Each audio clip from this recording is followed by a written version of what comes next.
This video is brought to you by BetUS Sportsbook and Casino. What's up, ladies and gentlemen, and welcome back to the NFC North Roundtable. I am your host, TD. Man, I'm excited about this show because each team in the NFC North has officially gotten their 53-man roster finalized. I know there's going to be a lot of moves still being made over the next 7 days. Guys getting waived, guys getting picked up, and it will round out the roster. But right now, we know each team and what they're starting the season with from a firepower standpoint. Again, welcome to the NFC North Roundtable. Punch the like button on your way in the building. Let your friends and family members know about the channel as well. I do want you to know that this stream is being powered by BetUS. Receive a 125% sign-up bonus on your first 3 deposits. The link in the description of the video, also pinned at the top of the chat. With that 125% bonus, they're giving it to you on your first 3 deposits up to $2,000, ladies and gentlemen. So take advantage of that. And here's a quick word from our sponsor. Michael Vick at BetUS.com. Catch an incredible 125% sign-up bonus on your first 3 deposits, plus 10% gambler's insurance. BetUS, my online sportsbook and casino.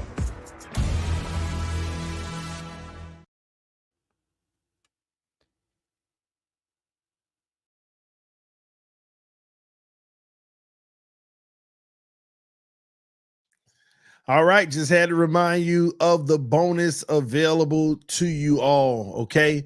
All right, so BetUS odds are up right now, ladies and gentlemen, for the NFC North. Detroit Lions, obviously the favorites. They won a division last year. Green Bay behind them at plus 200. The Chicago Bears at plus 350.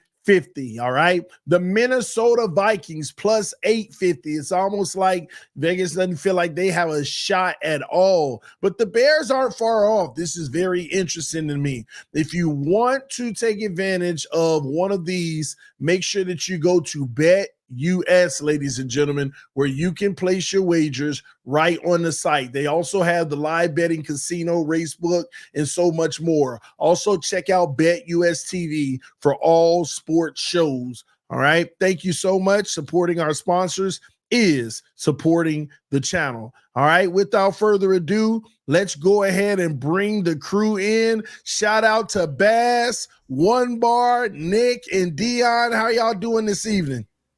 Good. I'm at the top where I should be, right at the top. Keep Dion where he is. We're coming for you. Man. No. Yeah, move us all around. Corrections are in order. Corrections are in order. Well, listen, fellas, I'm glad that you're here. I want to start with Nick. Nick, just real quick, how are you feeling the day after the 53-man roster came out? Feeling good, TD. This is the best Bears roster we've had in a long time. So it's nice to know that we actually have a decent roster on the field now, and the Bears are ready to make some noise this year.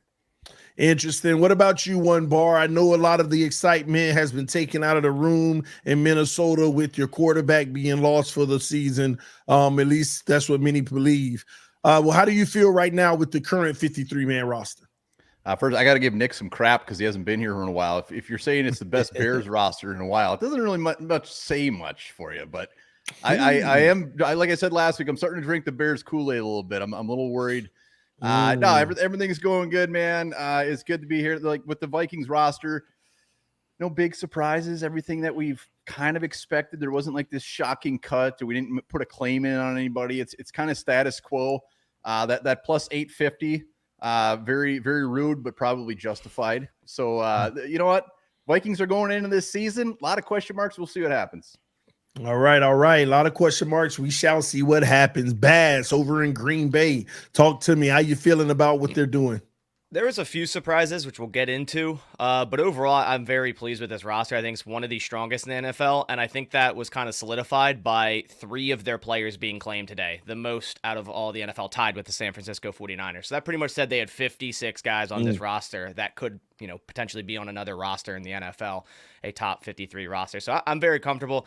There's a lot of talent on this roster, and it's an even younger one than last year by like 3 days average or something. It's still around the age of 25. So I don't know if it's the youngest in the NFL yet again, but it probably is, and we got a lot of talent and depth. Interesting. A lot of talent and depth out of Green Bay. Well, Dosa Dion, listen, you won a division. How do you feel about the roster? Is it better? Is it, a little weaker? Talk to me about it. Man, I'm kind of just on it. I'm honestly a little glad it's over. Like we had fun with the preseason, but I'm just glad it's done. Like, let's move on. Okay. I'm just ready to get this thing going. Like, this is what Bass was saying last week, but as soon as that last preseason game ended, I was like, all right, let's go. Let's run this thing. So I was happy it was over. Honestly, TD, it feels very similar to last year. We just got so many similar players, so many of the same players returning. And just because Nick is back, Nick, it's good to have you back. I'm going to throw a little shot right here. I think our practice squad might be able to beat the Chicago Bears 53-man roster. Just a quick little peek. Wow. No, it's good to be back, man. It's good to be back. Now it is good. It's definitely good to have you back, Nick. We missed you. Your replacement for the time being. He did a great job representing you well, man, in the Chicago Bears. So thank him so much. Listen, let's start with you, Nick, because I'm going to be honest with you. I don't mean to be biased here. I try to be neutral as a host, but I'm feeling real good about your Chicago Bears, and I think that they actually have a legitimate shot to actually even win the division. Am I crazy? No, you're not crazy. And shout out to Dan Mitchell. He's not crazy either because he's put out a bunch of videos now saying now the Bears are winning the NFC North. I mean, TD, this team is exciting. We brought back almost our entire defense, and we filled in the two major areas that we needed a lot of help last year. We were the number one defense in the NFL in the second half last year. Our offense significantly improved with obviously Caleb Williams being number one, but Keenan Allen, Roman Dunze, DJ Moore, and then our tight end room of Cole Kmet, Gerald Everett, bringing in DeAndre Swift, having a running back one as our running back two, and Khalil Herbert. We look like, the team looks really good. I know a lot of people are like, oh, preseason isn't what it is or isn't what it's supposed to be, but this preseason this year, I felt like was a little bit more intense than previous years. And the Bears showed they got a lot of depth by going 4-0. So I'm super stoked about this team. And kind of like what Bass was saying, they had 3 players picked up off waivers. Bears had 2. So it's good to know that we had a lot of talent on this roster. Our practice squad has a ton of good guys that had really strong preseasons. So I'm excited about this Bears team. And no, you're not crazy to say that we have a shot at winning the division because this division is pretty open right now. Yeah, and with that being said, I think a lot of people, you have to bring it down to the quarterback position. We already know where, Jordan Love is in this division, up and coming studded star in this league. We know what Jared Goff is as well, as steady as they come, just a nice talent to have on the roster. Man, what I saw from Caleb Williams in preseason might have been Mahomes-esque. Am I crazy again? No, the way he moves in the pocket, especially what he did against that Cincinnati Bengals defense, breaking down the pocket, running to the outside, spinning, juking out defenders, throwing on the run, pretty dead accurate. It's super exciting to see how he's progressing. He did it against the Bills too. Caleb started a little rough against the Bengals, but then finished the game 7 for 9 in his last 9 attempts with almost 100 yards passing. Overall, he just looks really good. The way he reads the field. And, I'll say it to Bass, one of his idols was Aaron Rodgers. Plays a lot like him in a way, but he's got the athleticism of Patrick Mahomes. So feels kind of good as a Bears fan. We're not even in week 1, man. No, hey, listen. Everyone's pretty darn nervous about these Bears, man. I haven't heard anyone talking smack about Caleb. So everyone knows he looks good. It's just a proud day, though, Nick, because I remember last year we were here.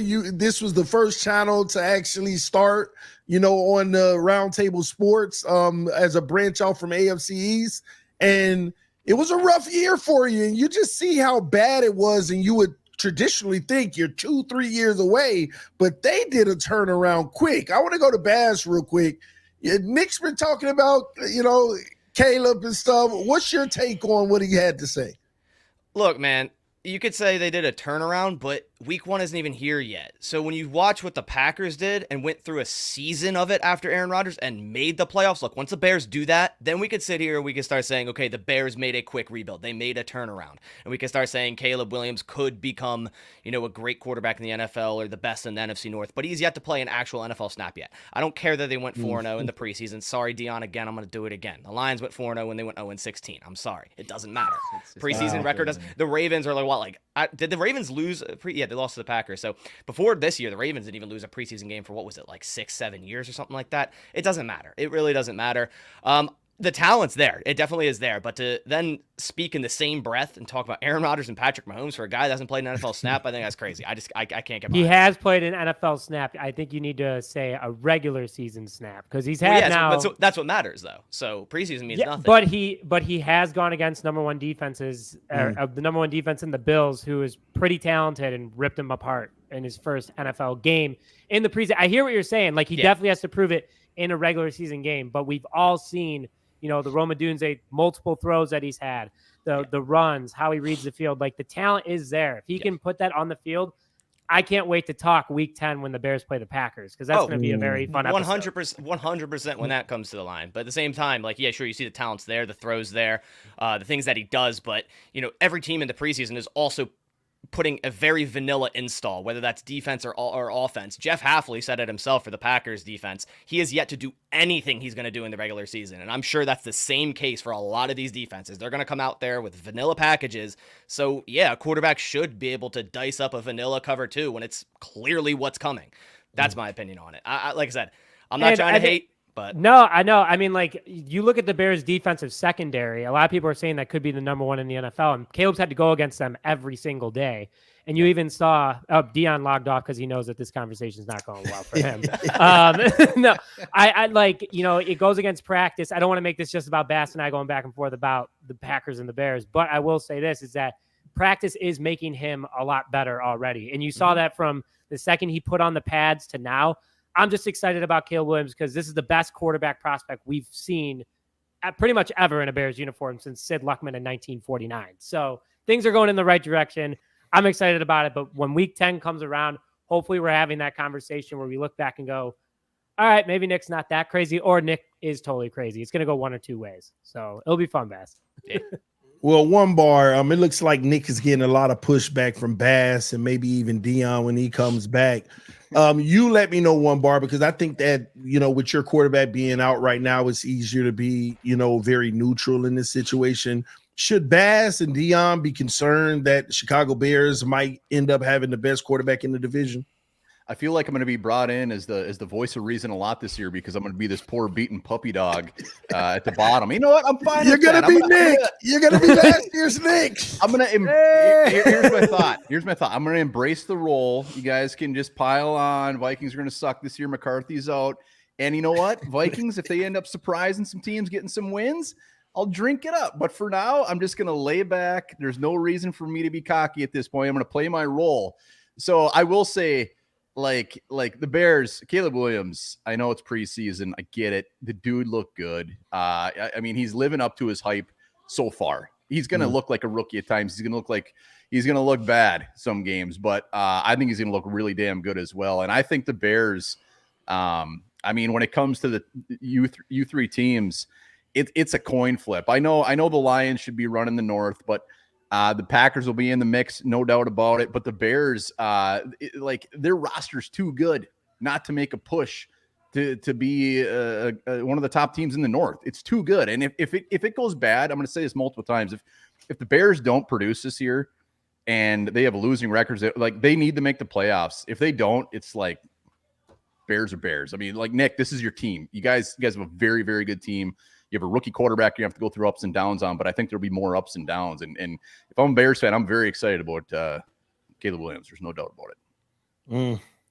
Well, Nick, man, I just hope that works out for you. Real quick, Dion, welcome back in. Quick question, Dion. You heard what Nick had to say earlier. Bass giving him grief.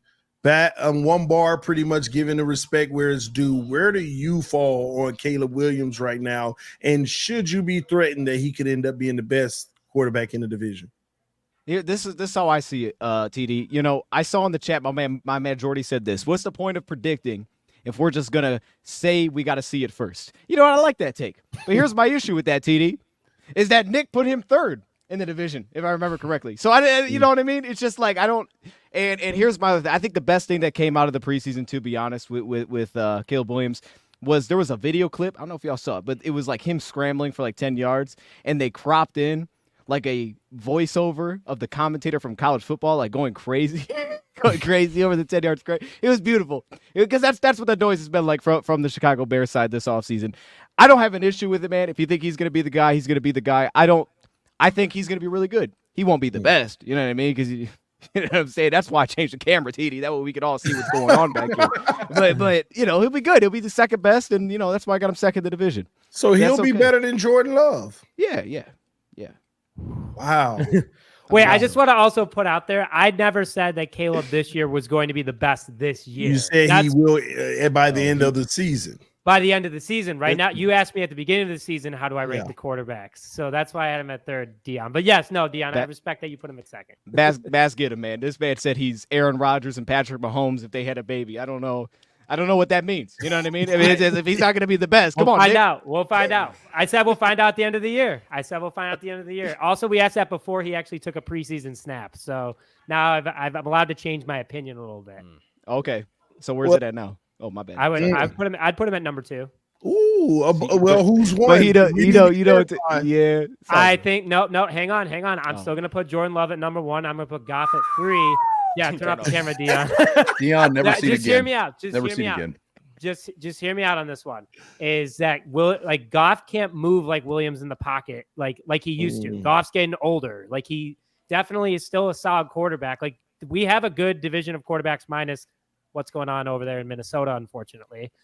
Nothing against you, One Bar. I don't know what Sam Darnold's going to do, but Caleb Williams definitely has worked his way up because he's got the athleticism. He shows he can make big throws.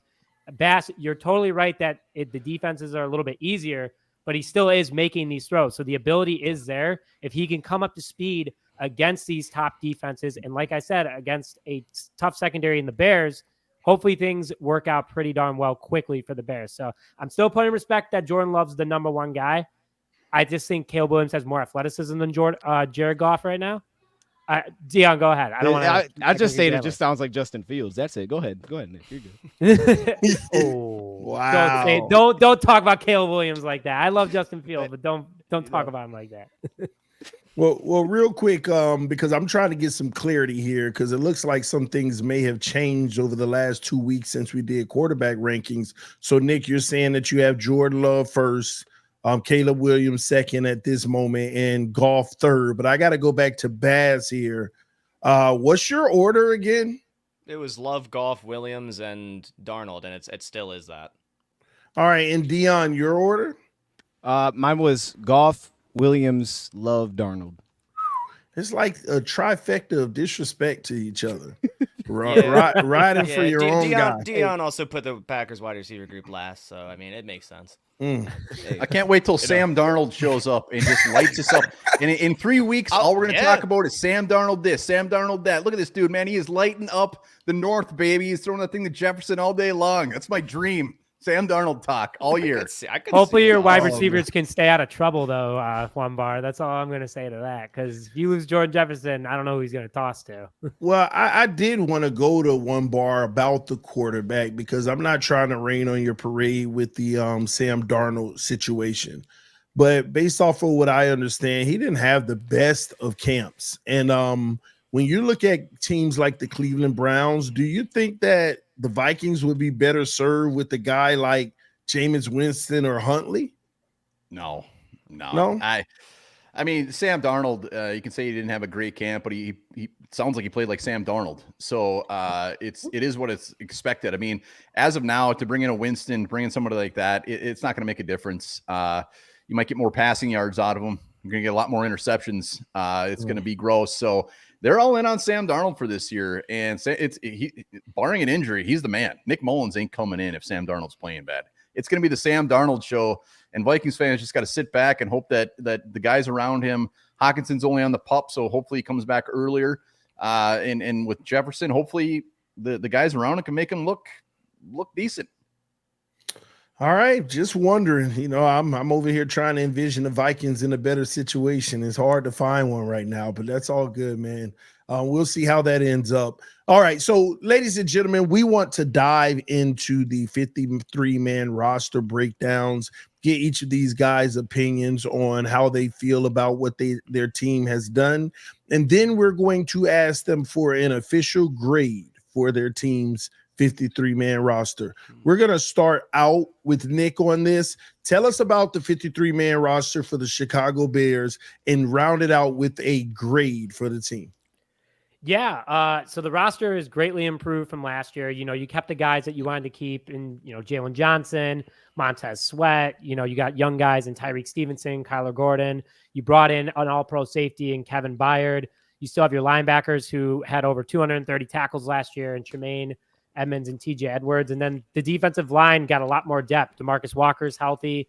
You brought in Zach Pickens looks good. Austin Booker, the 5th-round pick out of Kentucky, looks good. Then Daniel Hardy. Like, this defense, in the preseason alone had 14 sacks, over 35 quarterback pressures, which is pretty darn good from the first 2 units. I'm not even including the third group. So defense looks solid. I got them as a top 10 defense again this upcoming season. You bring in Eric Washington as a defensive coordinator, who's a defensive line guru. So the Bears defense the monsters of the Midway are back, absolutely, from that standpoint.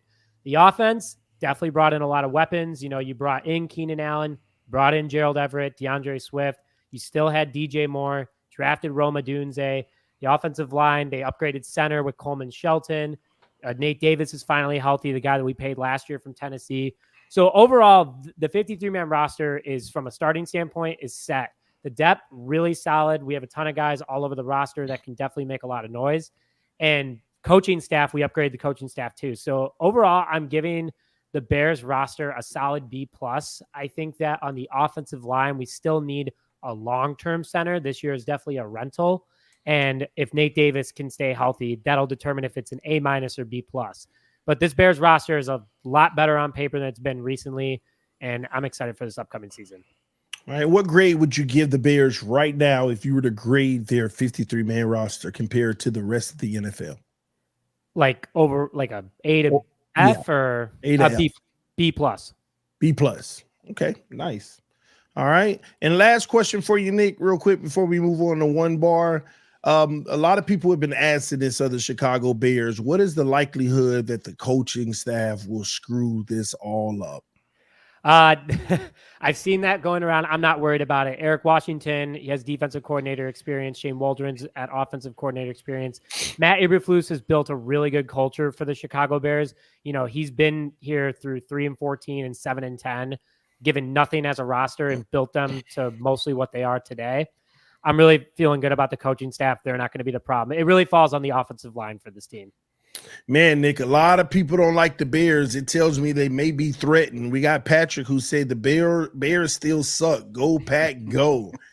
Beast Bumblebee said the Bears still stuck. Go, Pack, go. It will be fun to see the Packers and Lions play this year. And rest in peace to all the Vikings fans out there. Sorry, one bar. And last, Lions Super Bowl 2024 said, until our boy Aiden Hutchinson hits him. All right. Let's shift gears over to one bar real quick. Talk to us about the 53-man roster. How are you feeling about it? And give it a grade. Let's so the offense almost spot on compared to last year. Obviously, I mean, Kirk Cousins was injured last year, so that's why I kind of take him out of the picture. But offensively, that's not an issue. Our offensive line is good. We got some very good tackles. Interior is good enough, so offensive line isn't going to be an issue. Wide receiver, absolutely set. Addison, Jefferson, Jalen Naylor. Nobody probably even knows who Jalen Naylor is. He is our wide receiver 3. He will be a guy that is going to make a little bit of noise this year, and everyone's going to be like, all right, he's actually pretty decent. I mean, his ceiling is probably wide receiver 3, but we needed a wide receiver 3. Aaron Jones, running back wise, huge upgrade. I look forward to seeing how many times they actually run the ball. Kevin O'Connell hasn't been a big guy who has been a big proponent of running the ball, but when you got Aaron Jones, you got to make that happen. So it all comes down to Sam Darnold. If we had JJ McCarthy, I don't think I would expect him to be the starter, not only push to start through the preseason, but push to start in the early weeks of the season. So this would be a completely different team with JJ McCarthy. If we had McCarthy and he was actually a starter, I think there would be a lot more different talk with the Vikings. Not so much like, hey, we're going to go win the Super Bowl, but I think there'd be a little more talk about actually making a push in the North, because the small glimpse we got of him, the dude looks so damn good. And the Vikings roster, there's a theme to this. It's for the future. Like we're not in our window right now. Lions, Packers, the Bears are getting into their window. But it's going to be interesting from 2 years from now where maybe I'm not the beaten dog anymore. And it's going to be Dose down here. We're going to be saying, oh, man, RIP to these guys, because they're building a roster that is going to be set up that in 2026, even next year when McCarthy's out there, they should be out there winning some games because they got a lot of money to spend next year. They got a lot of young guys on this roster. They've locked up Christian Darrisaw. They've locked up Justin Jefferson. We got J.J. McCarthy. We got Dallas Turner. We got Brian Flores on the defensive coordinator. And our defense, going over to that real quick, last year we had a much worse personnel. And by the end of the season, we were playing top 8 defense. And that's a hats off to Brian Flores. I mean, the dude took these guys that would be backups on most teams and tipped this defense and made it very, very good. So when you add guys like Grenard, Van Ginkel, you draft Dallas Turner, and improve the secondary, our defense is going to be good. It's all going to come down to the offense. It's all going to come down to Aaron Jones staying healthy and running the ball. I do expect them to win some games they shouldn't. I'm not going to come out here and say, they're going to win 11 games, win the North, but it's just I'm going to keep saying it until we see what they do. They're going to be a big question mark. We will see what happens. And again, this roster is built for the future. They got 4 rookies on the defensive side of the ball, two guys that were undrafted, Dwight McLaughlin, Taki Tamani, a guy that I really like as far as a big boy, throwing him in the middle. So this year, Vikings fans might not be overly confident, overly excited, and I'll take all of it. But like I said, next year, the year after that, we're gonna be coming. Wow. One thing I could tell you about Brian Flores, he doesn't like stars. He loves undrafted players making something out of nothing. But I got another question for you, One Bar. What's up with Jaren Hall making the 53-man roster? What can you tell me there? What are they seeing? I don't know. I mean, it's Jaren Hall is very inconsistent. He's looked way better this year than he did last year.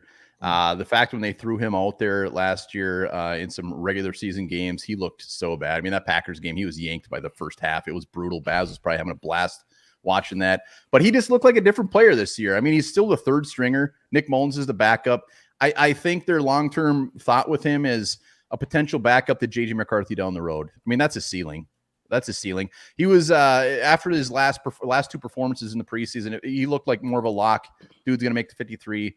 He made it. And I wouldn't say expectations are really high for him, but except for a backup. So what grade would you give the Minnesota Vikings this season for their roster? Oh, man. This is a tough one. Like if McCarthy was here, it would be a much different grade. The defense bumps up a little bit, but I mean, I'm not going to come up here and say it's an A. I know these guys up above are going to give their teams A. I'm just going to give us a C. It's a C.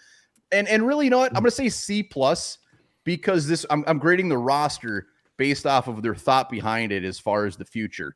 If we had a bunch of aging vets and guys that were contracts were coming up next year and we're going to be gone, I'd give it like a D minus. But these guys, the guys they have in place are for the future. So I'm going C plus.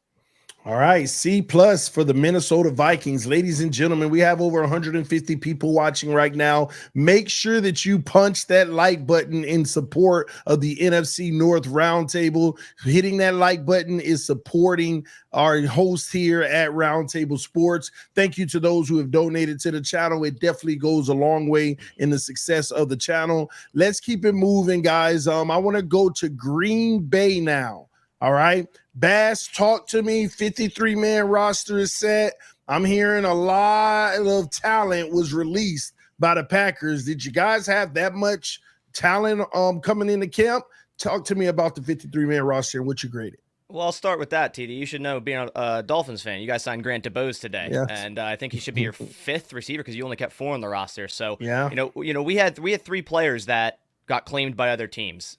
Grant DuBose by the Dolphins, Anthony Johnson Jr. by the Giants, and Royce Newman, which I still don't understand that, by the Buccaneers, because I've always loved hating on Royce Newman. I'm glad he's off this roster. But there's 2 question marks of this roster kind of heading into 53 cutdown day where you kind of, what are they going to do there? And it was backup quarterback and it was kicker. And Brian Gutekunst went out and aggressively addressed both of those spots, trading for Malik Willis, who I think has a ton of upside, I think he can get coached up well by Tom Clements. He comes from the Brian Callahan system, which is a Matt LaFleur system. So I think it's going to be a quick turnaround. They just cut both of their quarterbacks that they drafted the last 2 years, the Sean Clifford, Michael Pratt, said we're done with that. Running back, didn't expect A.J. Dillon to go on IR.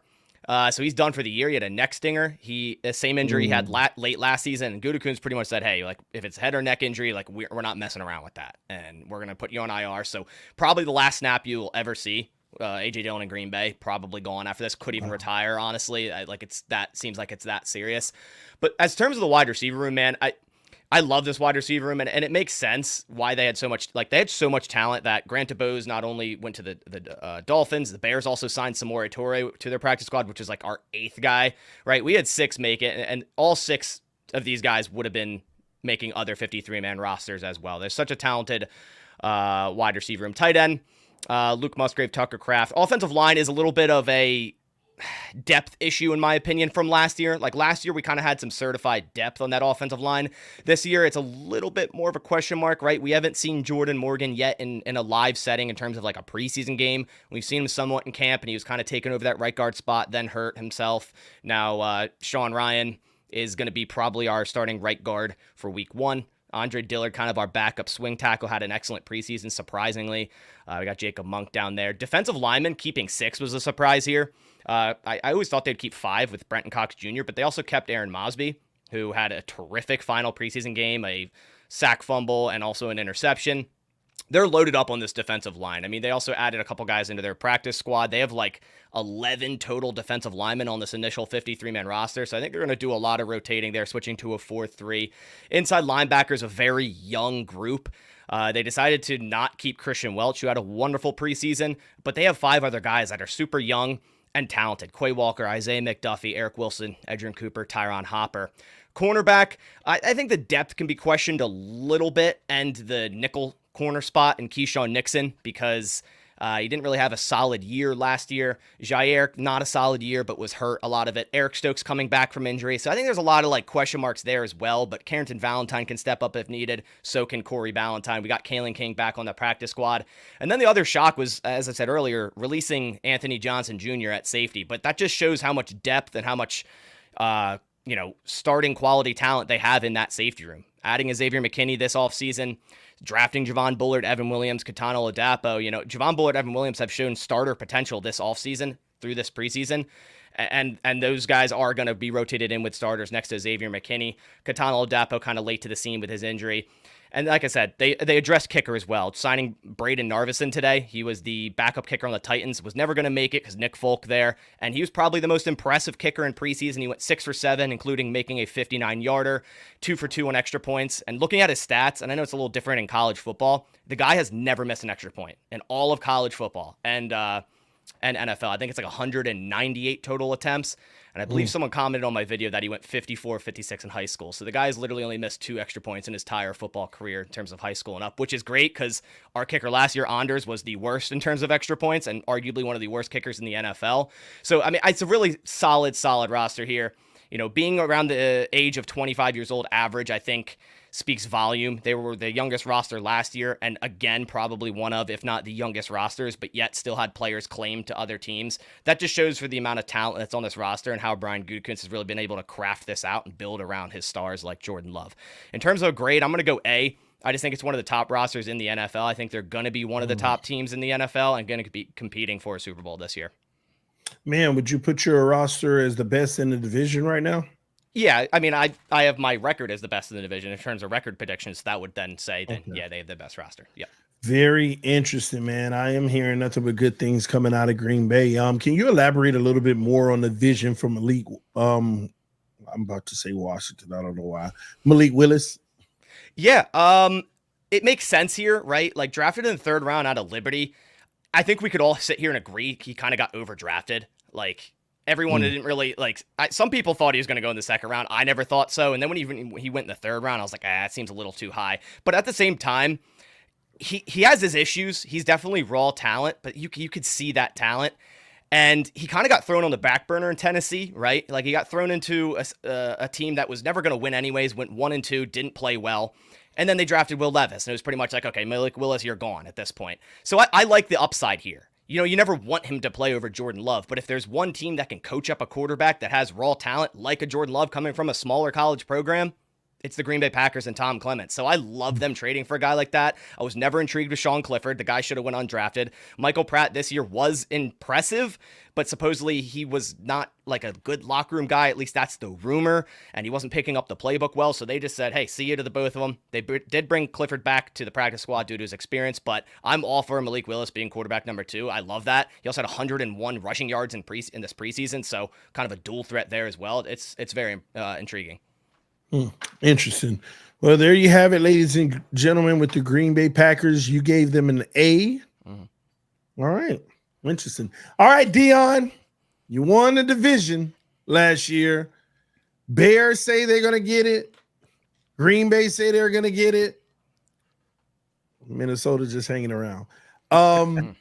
Talk to us, Dion. How do you feel about this roster? I know you share some sentiments, things kind of stayed the same maybe, but are there any little quirks on the roster where you feel you got better, you got worse, and where would you grade the Lions roster overall? TD, can I ask one question quick to Bass? Is that cool? Yeah. All right. I just want to ask Bass a question. Did Edgerrin Cooper play in the preseason at all? No, and it pissed me off because I wanted him to so bad, but I think he has a hip injury, so he could get some snaps early, but it's going to be Isaiah McDuffie and Eric Wilson over him at first. Gotcha. Okay, because I remember that was brought up last show, and I was like, I didn't think he played. Okay, so for me with the roster, like in TD, I was just because I went last, so this worked well. I was able to just put grades down on my paper. First off, I would say this, man, we got a kicker. All right, that's where we need to start. That's where it starts, okay? Leave off with kicker. We'll start with the kicker. We got a kicker, man, and maybe that means we'll take a few more field goal tries. I don't know. Maybe that means we're still going to go for it about half the time. I'm not sure, but we do have a kicker, and that feels like the biggest turnaround in any part of this of this roster. Like, where have we changed the most? We got a kicker. We had a punter. We had a returner, but now we have a kicker. But to me, going through it, like, I think quarterback's in a better spot than it's been just because of depth, just because we have a real backup in Hendon Hooker, which I've never seen it as a Lions fan. Never been that excited to see your backup quarterback step into a preseason game. It felt like every game was like, we're about to come back and win this game because we got a legitimate player back there. I think running back, I'm thinking through, it might be the best in the league, like, throughout. Maybe, you could say this running back's better, Christian McCaffrey, that kind of thing. But I think depth-wise, it might be the best in the league, so I graded that position an A+. Here's the questions with it. It's the receiver room, and it's specifically because the questions that I think that you have are the positions, and I think this goes for a lot of teams, but I think the positive is a lot of our questions are just guys that we haven't seen do it yet, right? It's not like we signed a guy maybe that's like, I don't know that he can do it, or he hasn't done it before, or he struggled in the past, but he's still starting, so we got him there. It's just a lot of like, where is Jameson Williams going to go this year? Because we don't really know that, right? Even if there's optimism or there's not, because we don't know that, that's probably the biggest question mark offensively. The positive is everything outside of that offensively is pretty much the same. Like, we didn't need to see him in the preseason. Offensive line, been some tweaks, but I think they upgraded with Kevin Zeitler as long as he's out there. They kept 10 offensive linemen, so depth feels good. And then defensively, this is the position where, again, we know guys can produce. Like, we know DJ Reader's legit. It's just, is he on the field? So DJ Reader alongside Aleem McNeil, it's just putting new pieces together. Davenport with Hutchinson, it looks good. But staying on the defensive side of the ball, it's where does Jack Campbell go, right? Does Jack Campbell take that next step? Because right now, you know what Alex Anzalone is. We know what Barnes has become. But where does Jack Campbell go? Because he feels like he's the guy that could take this defense over the top, which is, I don't want to say like the best defense because we weren't there, right? We're bottom half kind of defense. But to get us into the spot we want to go to, Jack Campbell's the guy you need to take that step up. And then cornerback-wise, again, we got some vets. We know what Carlton is. We know what Amik is. But what is Terrion? What's Rakestraw? Like, what are these guys in year one? So it's just a lot of upside, so it's not like a pessimistic way to look at it because it feels like there's a lot in there. It's just we don't know what it's going to look like, and that's really the only questions that I have with this roster. That's where I gave the lowest grades positionally. Like Brian Branch, I think he's going to be awesome at safety, but playing him at safety is different. We've done it before, but full-time it'll be a little bit different. So that's really the only questions I have. Outside of that, pretty much every other position I feel like I have an A in, and I think it's fair. Okay, hey, everybody else here might think I'm crazy, but I think it's fair. I mean, tight end, you got one of the best in football. You got Laporta. Like, what else am I supposed to put it? Defensive line on paper, I got to give it an A when you get Reader and Aleem McNeil next to each other. One of the best interior, I think, duos together as long as they're on the field together. It's just the positions of the unknown where the questions come up. So for me, I love where this roster's at because Bass gave it an A. I was thinking about an A, but you know what I mean? Like maybe we'll do like Bass gave it like a 96%. You know, you got 96% A always feels good, but we're getting a 97%. Okay. Maybe we had like one extra question on the test. You know what I'm saying? We had one extra question and we got that one correct. I think that's the difference here, Bass. I think we're like a tick above you right now. But yeah, to be honest, I think the biggest thing with the Lions is that this could fluctuate to easily being the best roster in football if those things hit. Like everything worked out, this would be the best roster in football, and there would be no question about it because most positions are the same exact players. I mean, TD, just real quick. I mean, think about this, right? The Lions offensively, 4th in yards per play, 5th in yards per carry, 2nd in yards. They were 5th in points last season. And you pretty much brought everybody back. So there's not a lot of questions that I have there. It's just defensively, where do the steps come in? And again, on paper, a lot of them look good, but it's just you don't know what they're going to become. Well, quick question. Were you in agreement with cutting Caden Davis? I wasn't. Now I don't want to say I was in agreement because I just wasn't sure where to go with it. You know what I mean? Like I didn't know where they would go with that last position. I really wasn't sold on anything there. I was just kind of like, I don't know. At first, I'll tell you what. You don't feel like he made a lot of plays and no, I don't think he disappointed me. Personally, he disappointed me. Maybe from the outside it's different because I had high expectations for him. I thought Caden Davis was going to be really good. I liked him when he was with Arizona in the preseason, so I was like, this guy's going to do some work. I never felt that way. I mean, he got some first-team reps, but I never felt that way. Peoples-Jones disappointed me, right? Had upside of Peoples-Jones, he disappointed me. So really all of those guys that I was hoping could take that role, I felt just disappointed in my expectation. Maybe I had expectations just set too high. And then the flip side, the guys that like Maurice Alexander that exceeded that, it's not really in a position to actually make the 53-man roster. So, yeah, for me, I like what we did because if you look at all the practice squad guys we got, we didn't really bring any like upside receivers back. We brought all guys that you know what they are. So any of these guys that we have on the practice squad could probably play week 1.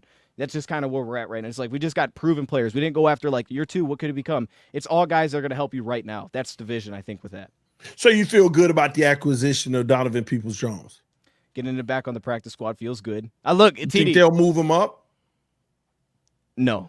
Not week 1. I don't think so. I don't think so. CD, and here's the thing. If they bring anybody up, I think week 1, it's probably going to be Tim Patrick, Allen Robinson. That'd be my guess. Okay. And I feel good about it. Hey, I know Bass called me out on Twitter, okay? Hey, I see the mentions. Bass was like, man, it's 2024. Hey, yeah, don't take my excitement from me. I saw, was it Honolulu Blue on Twitter tweeting a video saying we just picked up Allen Robinson, showing highlights from 2015. Well, that's Doug Martin was number 2 in rushing in 2015. Right, well, look, I wasn't showing highlights of 2015. I about shed a tear. I'm going to be honest with you, TD. This was just meant to be. You know what? Now, I'm glad it didn't happen, but Nick knows when this guy became available and he was like, yo, this guy's about to go get paid. I was like, go get Allen Robinson. And I'm really glad they did not because that was a disaster for everybody that picked him up. However, you put him on the practice squad and I'm like, all right, this is meant to be. Look, I'm telling you what, certain players are just fit. They're a better fit in certain spots. If everybody here knows how the Lions offense performs. Nobody goes into a game against the Lions and they're like, man, I don't know if we're going to be able to handle that guy on the outside. He's going to cook our corners on deep out routes all game. Like, no, dude. You're like, okay, everything's going to be over the middle of the field. Allen Robinson's built for that. He's built to be in Detroit. So I think there's a really good chance that he's playing week 1. So real quick, let me get the grade again overall, Dion. You said 97 A.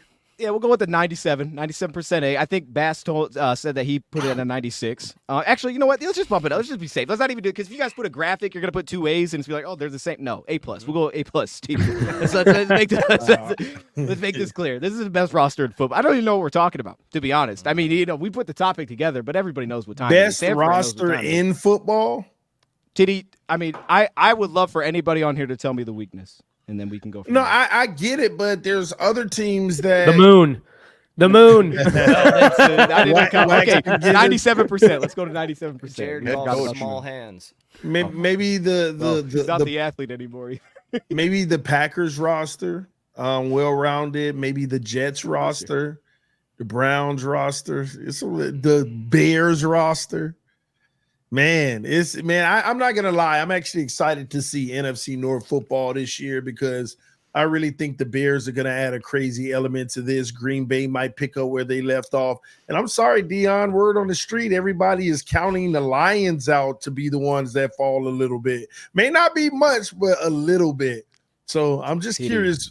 TD, just because you post that on X does not mean that's the word. I just, you know what I mean? TD, you can't post that on X and tell me that's the word, man. That ain't the word. Oh, man. That ain't the word, man. You're right, because I saw on X earlier the Vikings going to the Super Bowl. So you're right.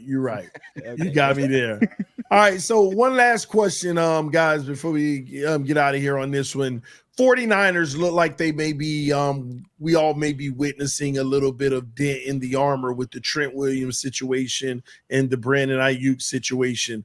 Each of you, how do you see that faring out? And are they going to reign supreme in the NFC this season and take it all on that side of the pond? We'll start with one bar on this one. What's your thoughts?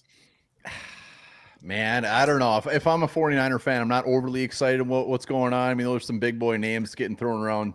I think the big boy out of the NFC is going to come out of this division right here. And I think I'm not going to say like, I think all three definitely are in the running. And, you know, until Sam Darnold shocks the pants off everybody come week 3, and I can start talking little bit of smack, I'll put my own team in there. But no, I think the Niners, I think they've peaked. You've seen what's going on there, and they should be scared of the NFC North this year. Nick, talk to us. Yeah, I mean, like, I gotta go with one bar with how deep this division is across all the teams. I think that the NFC winner comes out of the North this year. I'm not gonna get biased yet, but I might be a little biased. I like, it's just the Niners do have a really deep team still, though. They have other wide receivers. They have a really good defense. Overall, just they're a solid team. Obviously, your starting left tackle and one of your best wide receivers is a big thing to be missing. Hopefully, the Niners can figure it out over the next couple of days here, because other than that, it's hard to start off the season with a little bit of bad juju like that. It's tough. I don't know. I think the NFC champion is coming out of the North this year. Any guesses? We'll talk after week 10. Bass, talk to me. San Francisco, are they still the top dogs, man? Nick's really circling that week 10. That's your Super Bowl, isn't it? It is right now. As much as I'd love to sit here and be like, oh, yeah, the 49ers are going to falter and the Packers are going to beat them. Right. I got to be realistic. Like, they've had our number. And regardless of what they have at left tackle or at wide receiver, Shanahan's an excellent coach. And until we actually go out there and beat them, I can't really say much. I'm not going to sit here and be like, yeah, we're going to take over the 49ers for the NFC. I want to believe we can. I think we have a solid roster to do enough. But Shanahan has always had our number. So I got to be realistic to that team.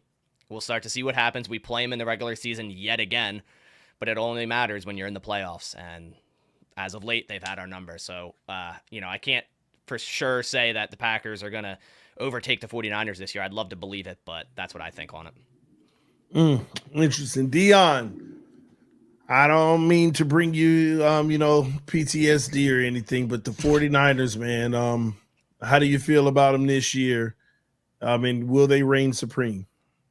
Well, one bar started off, I think, perfectly, because thinking about this earlier today, I think if you even go beyond this year, the NFC, it feels like the team that's going to run the NFC based on what we know, and we don't know how teams are going to address in the future, but based on where it looks like now, everybody's projecting, it's going to be whoever comes out of the North, just like Nick said, because the 49ers feel like they're kind of like the last piece right there that's kind of holding the NFC. Outside of that, you got Philly. You don't even know their head coach is going to be there after this season. You got Atlanta that's going to be a product of their division that's going to light up the division, but not be, they're not going to threaten anybody in the playoffs. Plus, they play in a dome, too, so, we want that smoke. I just look at it like 49ers are the last piece, and to me, I think the Lions are built to beat that team. We just gave them the game last year, and credit to them. Like, we didn't take it. We gave it to them, and hopefully that's one of the things where you point to more experience. You don't give them the football game next season, because to me, the same issues they had last year, I don't feel any different about. Right? We brought up offensive line. That was the same thing we brought up last year. Now we're bringing up contract issues.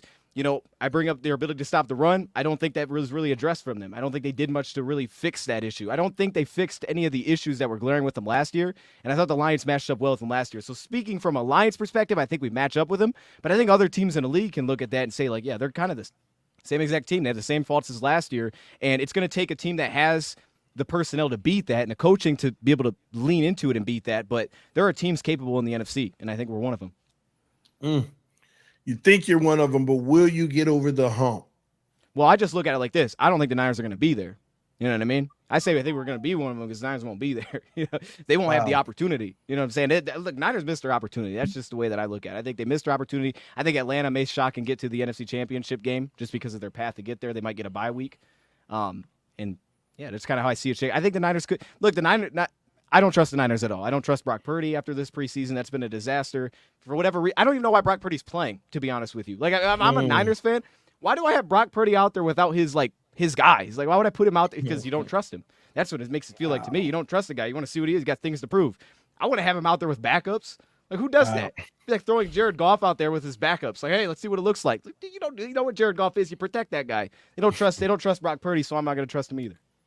Wow, very interesting takes there. I have one more question because you brought it up, Dion. I just wanted to quick answers, guys. Sorry. Did Atlanta change the game with their acquisitions as of late? I'll start with Nick.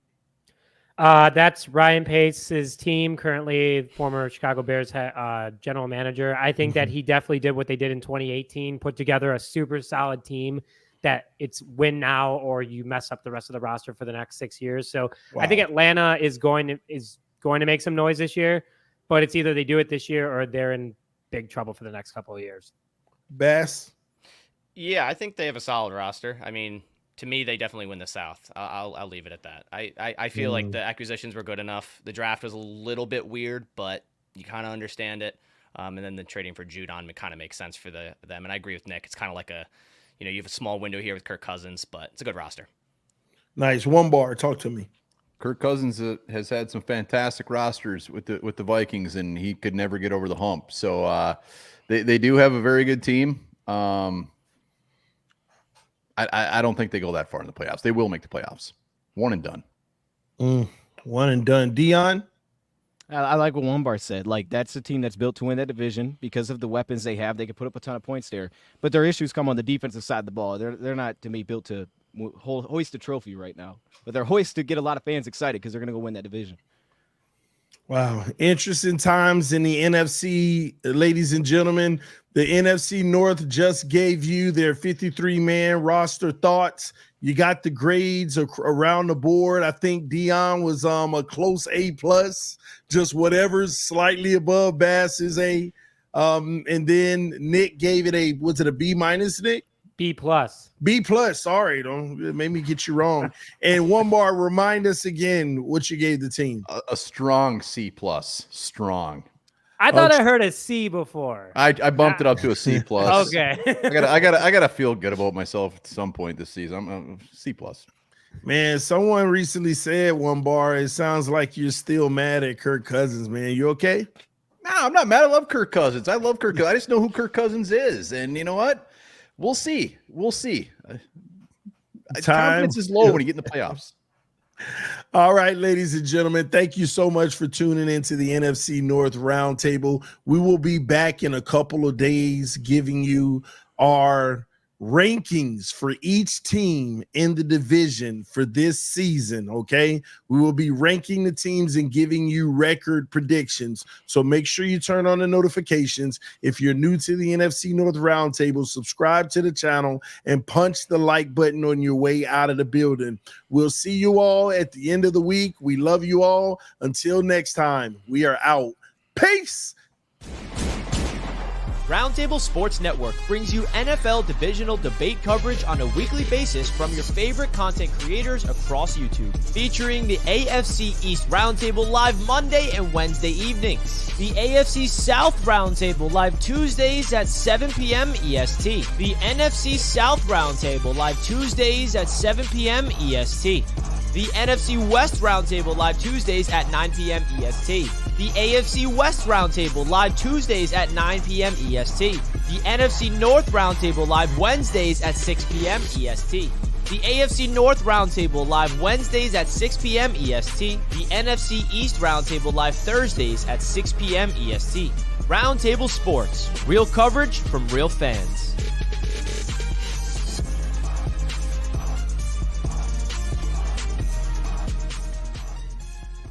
This video is brought to you by BetUS Sportsbook and Casino. Michael Vick at BetUS.com. Catch an incredible 125% sign-up bonus on your first 3 deposits, plus 10% gambler's insurance. BetUS, my online sportsbook and casino.